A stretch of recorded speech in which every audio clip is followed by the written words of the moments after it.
it just seems like for a fleeting moment there was something there that seemed to like work some magic. And also, so there's that question to begin with, and also, I mean, we got a question last night online that says, well, who's defining these terms? You know, so what do these terms mean to each of us? Conflict, trauma, violence.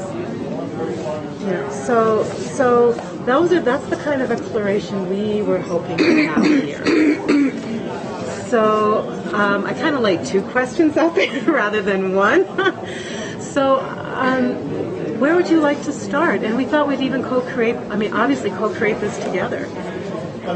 You know, what's sparking your energy and your curiosity? Is it around what do we mean by these terms? And how are they showing up in your world, in your work? Or is it around exploring some practices that you want to like build on or get like input on, and then where do we carry this forward?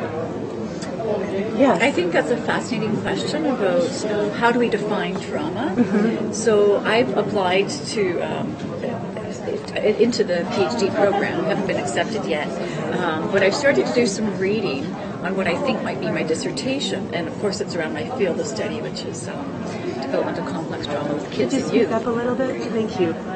So one of the things that I started reading about is how we define trauma as just individual. Mm-hmm. You know, we just so it's happened out there in the context, but yet the healing and everything else, the identity is completely individual. Mm-hmm. And I do presentations about the ACEs study, adverse childhood experiences, mm-hmm. and about the impact on the brain and how it, even causes brain damage. Now the brain is plastic, so it can be healed, but the concept or the idea out there about trauma in the literature, to me, is that it's damaging. Whether it happened to you as a child or later on, it's damaged you somehow, and you're resilient. You're a survivor with trauma, but you're still going to carry this negative identity. So, what I would like to do is kind of deconstruct that identity, that term trauma, reconstruct it. And incorporate, post-traumatic growth a little bit more into it, and really hear from other people about, how do they, what is the construct for them of trauma that doesn't have to deal with the dominant discourse or the mainstream discourse. So that's a great place to start, I think. Is how are we defining these terms? It's part of the healing. What was that? Sorry. The deconstruction is part of the healing. It is, yeah. Right. So who gets to define? Yes. And thank you for saying that, because what I've started to think about is we ask at intake, everyone who comes through our intake is asked about their trauma experience. Because we know trauma is pretty universal and common and pervasive, we ask them questions like, have you ever been so scared, that you've been fearful for your life? Or has anyone ever, hurt you in a way that, those trauma questions. But by the questions that we ask, we can start to change the process of the identity and the discourse. So if we start asking those questions about, how wounded you are, and but you're resilient, you're a survivor, there's so much more to it. So just by using more of an appreciative inquiry approach, I think that we can really start to even at intake, before they enter into therapy or treatment, we can start to already influence that identity. Yes. In our research group, we first started studying about trauma from a conflict context and from violence context, and we started looking at some authors from Latin America. We started looking at Martín Baruli, and they were conceptualizing it as a collective, not as an individual, but how the society and the community also gets affected, and how it affects people and relations as well.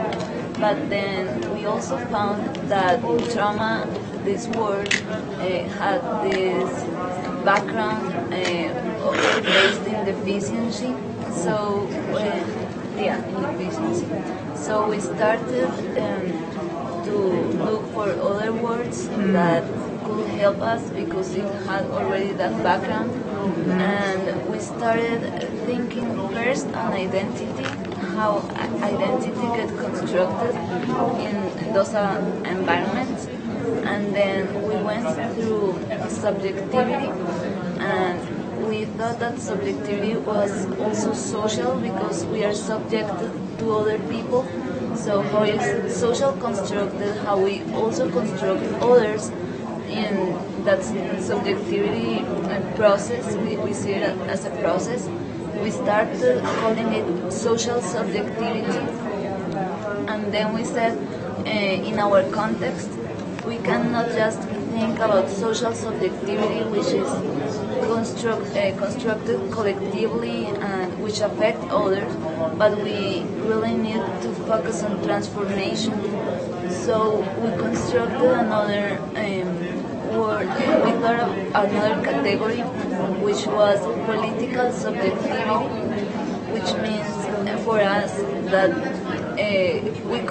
we socially construct ourselves, we construct others, but then in collective actions we work together for social transformation, and that's where peace building processes start, and that's where we are in our research group now, looking for political subjectivities and a way to collectively construct peace.